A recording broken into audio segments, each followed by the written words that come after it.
Bonjour à toutes et à tous, chers collègues. Nous poursuivons nos travaux consacrés au volet économique et social de l'autoroute A69.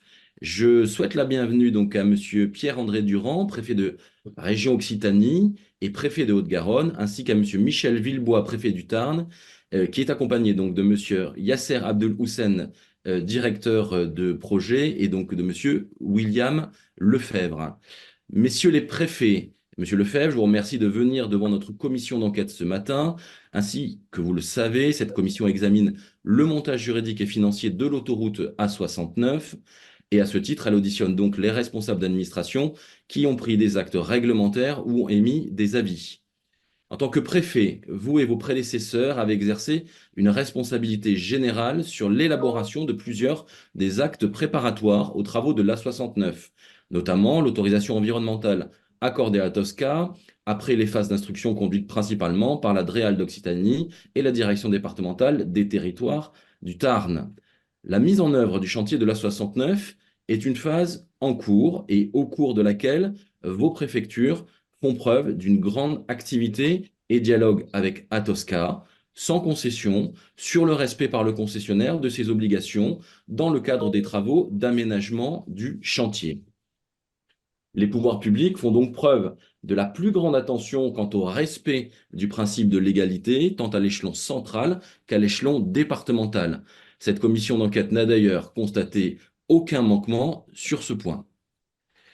Je me permets de vous rappeler que cette audition est publique, qu'elle est retransmise sur le portail de l'Assemblée nationale et que donc au titre de l'article 6 de l'ordonnance du 17 novembre 1958 relative au fonctionnement des assemblées parlementaires, je vais vous demander préalablement de prêter serment, de dire la vérité, toute la vérité, rien que la vérité et de dire je le jure. Je vais donc vous appeler successivement Monsieur Pierre-André Durand, Je le jure. Monsieur Michel Villebois, Je le jure.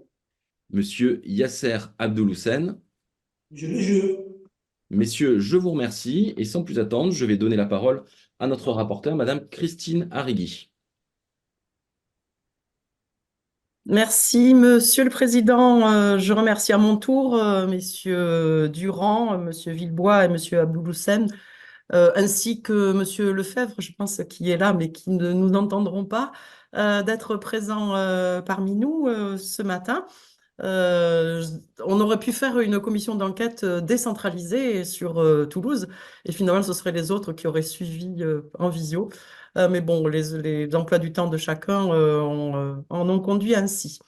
Donc, votre audition complétera utilement celle des fonctionnaires placés sous votre autorité, à savoir Monsieur Patrick Berg, directeur de la DREAL d'Occitanie, qui très récemment nous a envoyé tout un tas de documents sur lesquels nous reviendrons, ainsi que Monsieur Maxi de Cueno, qui est directeur départemental du territoire dans le Tarn, et ainsi nous permettra d'adapter nos questionnements auprès du concédant, qui est représenté par Monsieur Balderelli, que nous avons déjà auditionné dans le cadre du volet environnemental, que nous avons réauditionné dans le cadre du volet économico-social et tarif, et que nous réauditionnerons une dernière fois dans le cadre du volet financier, puisque c'est ainsi qu'a été construite la commission d'enquête autour de ces trois volets. Comme l'a indiqué notre président, la commission d'enquête n'a pas relevé à ce stade de manquements notables au principe de légalité, ce qui n'a rien d'étonnant, l'état de droit étant fort heureusement une réalité dans notre pays. Mais des actes peuvent être formellement réguliers et cependant avoir été pris sur des hypothèses fragiles.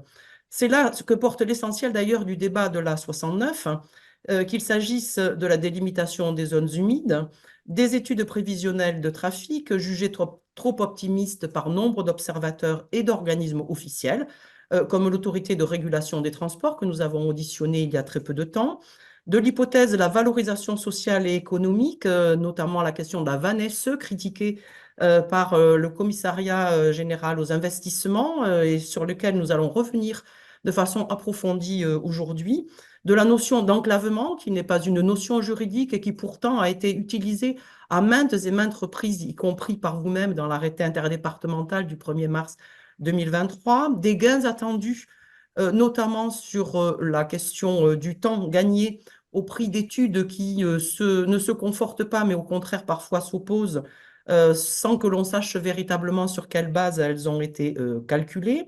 En fait, bien des éléments contenus, et notamment dans la déclaration d'utilité publique, sont sujets d'interrogation. Et encore davantage, on peut le dire, pour ce qui nous concerne aujourd'hui, sur la raison impérative d'intérêt public majeur, dont le caractère reconnu de l'utilité publique ne suffisant pas à justifier la RIIPM au sens de l'article L411-2 du Code de l'environnement. Monsieur Berg nous l'a utilement rappelé dans le cadre de son audition et des documents qu'il nous a renvoyés. En effet, la dérogation à la stricte protection des espèces ne peut être accordée que si le projet répond à une raison impérative, impérieuse, d'intérêt public majeur, y compris de nature sociale ou économique, au terme de ces articles qui renvoient également à un article du Code des transports dont nous reparlerons. Donc, nous reviendrons sur ces sujets, bien entendu, dans le cadre de cette audition, puisque toutes ces autorisations l'ont été dans le cadre de la stratégie nationale bas carbone qui était adoptée, à une période où la loi climat-résilience et la loi d'orientation sur les mobilités avaient posé plusieurs principes d'action publique, et notamment la question de la limitation de l'artificialisation et de la décarbonation des transports. Or, vos arrêtés se sont fondés sur des hypothèses sans doute obsolètes. S'ajoute à ce dossier une série de mensonges, simplification de communication, comme nous le dit M. Gerlinger, dans le cadre de ce slogan d'Atosca de 5 arbres plantés pour un arbre coupé, dans le cadre d'une audition sur laquelle je l'interrogeais à ce sujet, ou les atermoiements, nous y reviendrons, de la préfecture du Tarn lorsque des coupes menaçaient les arbres du bois de la Crémade. Nous y reviendrons également, M. Villebois, au regard des éléments recueillis auprès de l'ADREAL sur ce sujet. Enfin, preuve que cette autoroute a été décidée sans la réflexion minimale qui s'imposait, ce n'est que tardivement que l'idée d'un projet de territoire a émergé en accompagnement de cette infrastructure. C'est exactement l'opposé de ce que nous ont affirmé d'éminents géographes, économistes et urbanistes qui nous ont rappelé l'importance d'avoir une stratégie de territoire afin de déterminer les équipements qui nourrissent cette stratégie. Donc la stratégie, en réalité, doit être le préalable à l'équipement et non constituer une tentative ultérieure et souvent maladroite de le justifier. Nous allons revenir également sur la question des financements des collectivités locales, puisque nous nous interrogeons sur les montants qui étaient précédemment annoncés et les montants en définitive recueillis, qui ont constitué un des éléments du calcul de la VANESE et qui nous interrogent également au regard de découvertes que nous faisons au fur et à mesure des auditions de cette commission d'enquête. Donc, je vous ai adressé un questionnaire, alors qui a été communiqué à l'ensemble de mes collègues, comme je l'ai souhaité quant au sens à donner à ces auditions et à toutes les auditions de la commission d'enquête en parfaite transparence. Et donc, je vous engage à y apporter des réponses, évidemment, dès aujourd'hui, au fur et à mesure de l'audition et ultérieurement, si nous n'avons pas eu le temps de creuser tous les sujets, donc ultérieurement par écrit, évidemment en ajoutant tout élément qui vous semblerait utile dans notre commission. Et donc, si vous le voulez bien, dans un premier temps, de présenter sur le projet, particulièrement d'insister dans vos propos sur la question de la raison impérative d'intérêt public majeur et sur les études qui ont fondé dans le cadre de votre arrêté interdépartemental en page 7 la question de ce que cette raison impérative d'intérêt public majeur aurait été respectée. J'ai demandé au ministère à 2 reprises, et je vais le refaire une 3e fois, quelles étaient les études qui ont fondé la décision de M. Perben, ministre, par rapport au choix du contrat de concession, mais également ces études qui ne sont pas retrouvées et qui pourraient laisser en penser que le choix du contrat de concession s'est basé sur aucune étude. En tout état de cause, vous avez évoqué la question de ces études dans l'arrêté interdépartemental, et donc je souhaiterais qu'elle me soit communiquée, notamment la question du ferroviaire, de la ligne ferroviaire, des études sur le ferroviaire, et notamment, évidemment, la question de la réhabilitation de la RN 126, puisque au terme de cet article L 411.2 et de l'article du Code des transports, la dérogation sur toutes les espèces protégées ne peut se faire que sur la base du constat et des éléments de nature à conforter que l'infrastructure envisagée puisse déroger parce qu'il n'y a pas d'autres solutions alternatives suffisantes. Nous reviendrons également plus précisément, comme je l'ai dit, sur le sujet du calcul de la VANESE qui passe de 508 dans le premier cas à 98 dans le cadre du contrat de l'étude de la contre-expertise obligatoire du commissariat général à l'investissement et qui, dans un document communiqué par Atosca de l'annexe F5, on en reparlera, passe à 788 sur lequel vous acquiescez sans procéder à une autre expertise ou contre-expertise, alors même que les éléments communiqués notamment sur les éléments d'éléments financiers des collectivités locales a été modifié et que nous sommes sur une VANESE calculée sur 115 ans. Donc, merci également de me donner des éléments sur cette question, puisque le commissariat général à l'investissement avait indiqué en 2007, dans son avis signé par Lou Schetzer, que la VANESE était accompagnée d'éléments de fragilité. Voilà, je m'arrêterai là et évidemment serai conduite à reposer pas mal de questions pour cette audition que je pense être très riche. Merci, Madame la rapporteure. Peut-être, messieurs les préfets, en complément de ce qu'a dit Madame la rapporteure, nous faire aussi également un point sur les difficultés de maintien de l'ordre dans le cadre du chantier de l'autoroute A69.